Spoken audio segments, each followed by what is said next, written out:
Today we'll solve the quadratic equation x squared plus 2x minus 15 equals 0 by completing the square. The first step in completing the square is to move the constant term to the right side of the equation. So we add 15 to both sides. Next, to complete the square, we need to take half of the coefficient of x, which is half of 2, and square it. Half of 2 is 1, and 1 squared is 1. Now, we add this value to both sides of the equation to complete the square.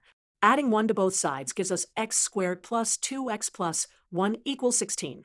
Let's visualize why this works geometrically. We start with a square of side length x, which gives us x squared. Then we add two rectangles of width 1 and length x, giving us 2x.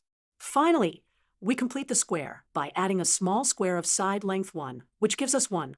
The left side of our equation is now a perfect square trinomial. We can factor it as x plus 1 squared equals 16.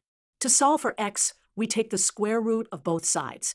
Remember, when we take the square root, we get plus or minus the square root of 16, which is plus or minus 4.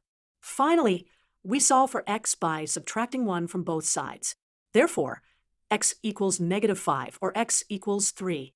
Let's verify our solution by graphing the original quadratic equation. As we can see, the parabola crosses the x-axis at negative 5 and 3, confirming these are our solutions. In summary, we solved the quadratic equation by completing the square, which involved adding the square of half the coefficient of x to both sides, factoring the perfect square trinomial, and then solving for x.